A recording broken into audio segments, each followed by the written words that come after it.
Today's video is sort of on a topic that is not so flamboyant. It's not so fun and light and happy, because not everything is fun and light and happy. You know, if we look outside or watch the news or, oh, hey baby, how you doing, girl?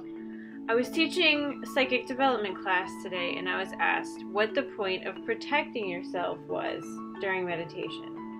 And like, if you're clearing your chakras, say, why would you bother to protect yourself? You know, what is there really that you need to protect yourself from? And it's a really valid question, and I think it's something that a lot of us teachers try to overlook as much as possible, because we don't want to scare anyone out of starting a psychic development practice or meditating or doing all they can. So she's really into me right now. She wasn't like this a couple minutes ago.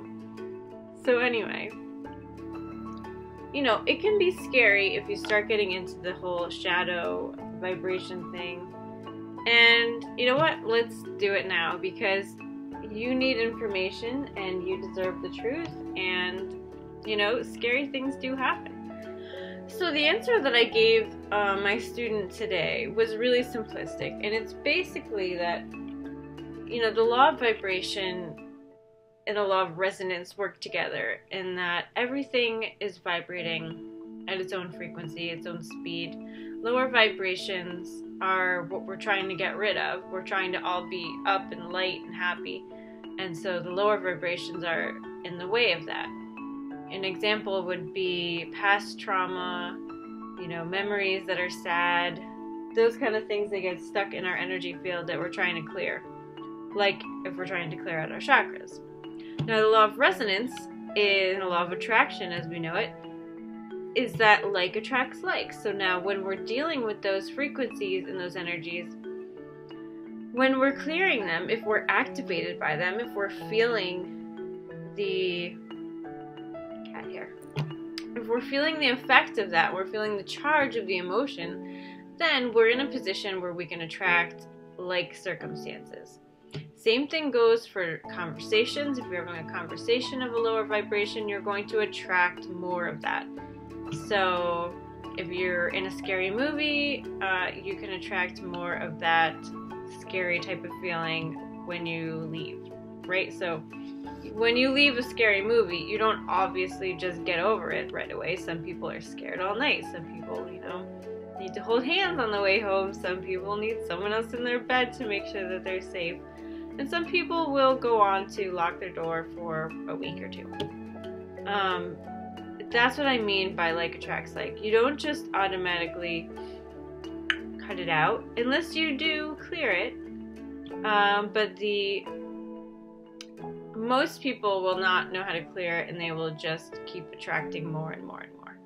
That's why it's also hard to stop habits. You know, it's just that if you get into a vibration, a frequency, it's going to perpetuate. It's sort of like the law of, you know, momentum. If you keep moving, it's harder to stop. You know, it's easier to keep going. So what does that have to do with protecting yourself while you're meditating? Well, there are less than great things out there. And if they decide that you are a match for them, then there's a possibility that they could come in. I have dealt with this so much over my psychicness. You know, when I was a kid, it was no big deal. Nothing ever bothered me. But when we're children, we are so unaware of all the stuff that's going on, and we're not charged to it. You know, unless we're, you know, I was raised in a great household. I was never, you know, abused or maltreated in any way. And so I didn't have any of that traumatic stuff in my energy field, save for past life stuff. So that didn't really affect me much. But if you did grow up in a household like that, then you can understand that, you know, if you're mistreated at home, then you're going to be wary of the world. If you're treated well at home, you're going to walk up to strangers and you're going to talk to them unless your parents told you not to. You understand this, you know what I mean? Our treatment, our beliefs, they shape how we see the world. and they shape what happens to us. So, yeah, that also works for the energetic field. There are things out there, there are thought forms that we can create as well that can attack us. And it's nothing different. Just like you can walk down the street and be raped and attacked, you can be in meditation and do the same thing. You know, beings will try to slip in while you're trying to talk to your higher self, your spirit guide, your angels, if you're unaware, and if you're attracting that kind of frequency. You know, psychic attacks are real, and they can be really scary. So, to not scare you even more, that is why protection is good. And we shouldn't do it out of fear either. We should do it just out of strength. You know, we don't eat healthy out of fear of getting a disease. We eat healthy because we want to strengthen our bodies. We want to feel optimally well. We want to, you know, have enough energy. We want to get proper nutrition. You know, we don't go and eat a banana and be like, oh, well, I don't want to get heart disease. You know, if you think like that, then you're going to attract heart disease. So we think of the positive here. We think of the protection, yes, but we think of the strength first. We think of, you know, the bolstered energy, the clearer energy. And that is the way I look at it. I've been through pretty much everything you can think of, like movie-type psychic attacks during my teen years, and luckily that is over. And you know how I did it? By raising my vibration. So I still am writing a book about all of that. I just never wanted to scare anyone. But I think the time has come because people are asking, and you know, the truth helps, you know, and as long as we can benefit from it by knowing that we really do need to strengthen ourselves, then that is a good outcome. So the technique that I've just been using with people lately, because it's so easy, is one that I got from a man named Jim Self. He is a fantastic teacher of psychic development, and I highly recommend him. I think it's just jimself.com if you want to go. He's got some great books on the shift and how we're moving into the 4th and 5th dimensions. Great stuff. It's pretty advanced though, so if you don't like reading really dense books about this topic, you might want to wait for him until you're a little more further along. But, you know, you can check it out probably on Amazon and read a few pages. So his technique is to use a double pyramid and a rose. And I taught this to my class today, and they found it to be very easy too. And they also felt the effects of it. So we'll just go through it briefly. So again, this is from Jim Self. This is not something I came up with. So basically what we're doing is shoring up our own energy field so that we feel the space inside of it is ours. We're comfortable in our own energy. And then whatever is outside of it is not allowed in. That is just theater. You know, it's not affecting us. So what you do is you put your arm in front of you. And then you face your palm towards you.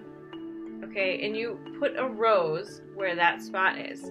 So if you remember what a rose looks like, just remember what a rose looks like in your head, and you'll see one.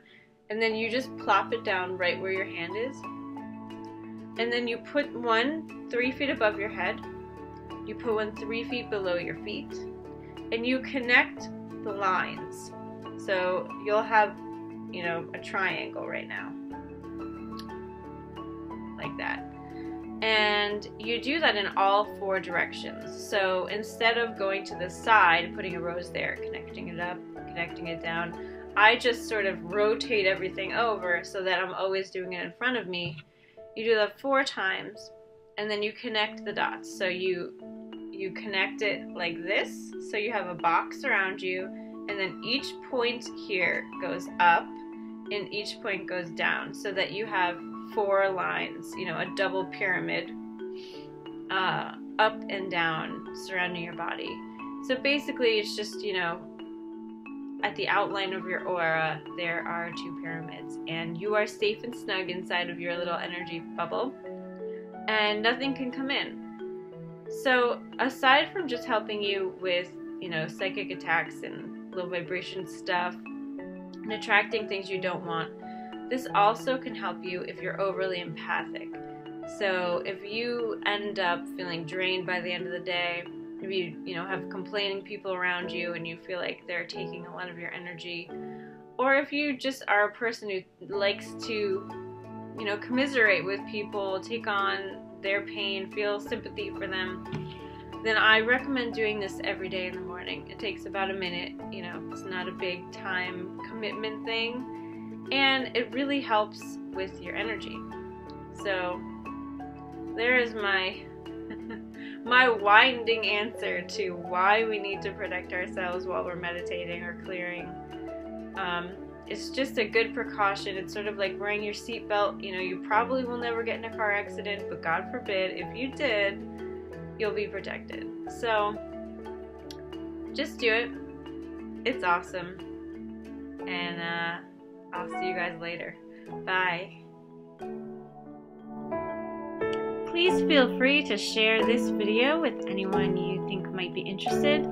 And if you're not already on the list, go over to psychiclife.tv and get yourself on there. You'll get more readings, videos, and blog posts. Have a great day.